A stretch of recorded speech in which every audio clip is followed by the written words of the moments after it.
Pink Sifu.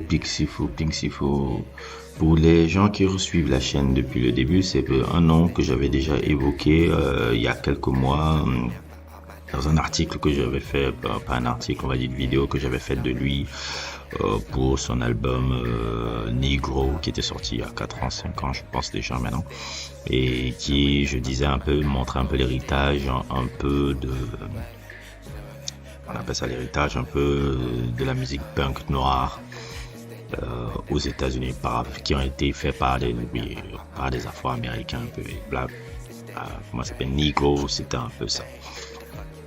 Ici, quelques années plus tard, il a sorti, quelques années, on va dire 1 an et demi, 2 ans plus tard, parce qu'il est excessivement prolifique. Ce qui me plaît beaucoup, déjà, ça c'est une petite parenthèse que je vais mettre avec Pink Sifu. J'adore avec Pink Sifu, c'est il ne s'est jamais posé des limites. Il est très prolifique et il ne s'est jamais posé de limites sur le type de musique qu'il veut faire. Et surtout, il n'essaie jamais non pas seulement de se conformer, il essaie jamais de se limiter à un truc. Il est tout le temps en train de se réinventer, de réinventer son image, de réinventer non pas seulement la musique, mais aussi l'image qu'il renvoie par rapport à la musique qu'il fait. Et après avoir fait le truc Negro, il est passé dans un autre délire dans Gombo. Gombo qui était une des belles sorties il y a 1 an et demi, 2 ans, je crois que c'est 2 ans maintenant, que j'avais énormément apprécié comme toute la longue discographie de Pink Sifu.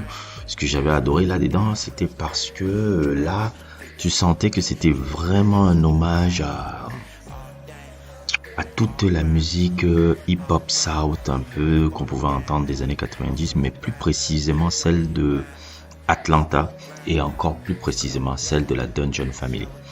La Dungeon Family, pour ceux qui ne le connaissent pas, la Dungeon Family était un peu un collectif qui est né un peu genre au milieu des années 90, qui a connu son émergence au milieu des années 90, qui venait d'Atlanta et qui notamment a relevé des groupes comme Outkast, Goody Mob, pour la gouverne aussi, les producteurs aussi, Organized Noise, viennent partie de ce collectif. Il n'y avait pas que, hein, il y avait énormément de gens, je pense à, comment ça s'appelle, à ces groupes qui avaient comme Society of Soul,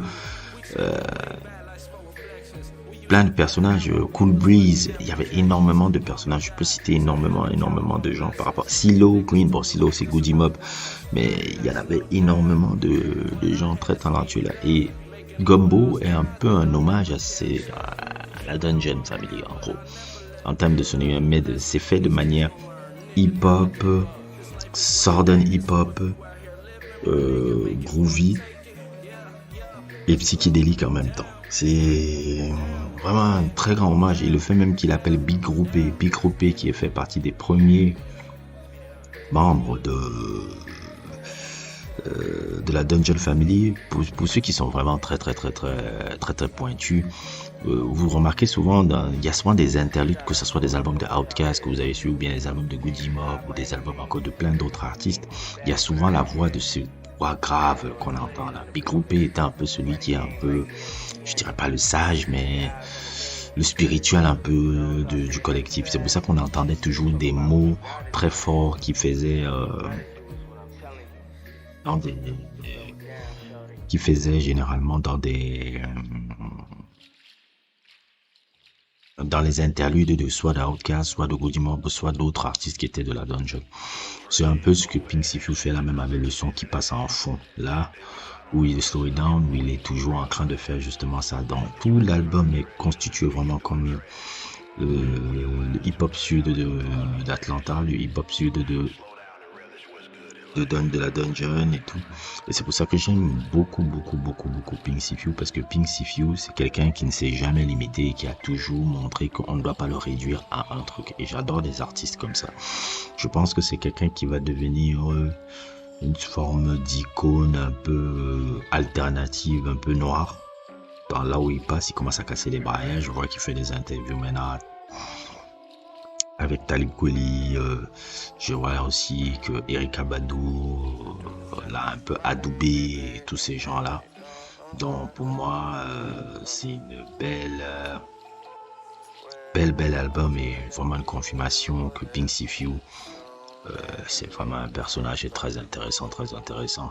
Je ferai un autre sujet sur un autre album qu'il a sorti encore, je pense, il y a quelques mois ou l'année passée, je ne sais plus encore. Et parce que chaque fois, Pink Sifu, il fait quelque chose de super intéressant. N'hésitez pas à liker, n'hésitez pas à vous abonner et à plus pour d'autres aventures.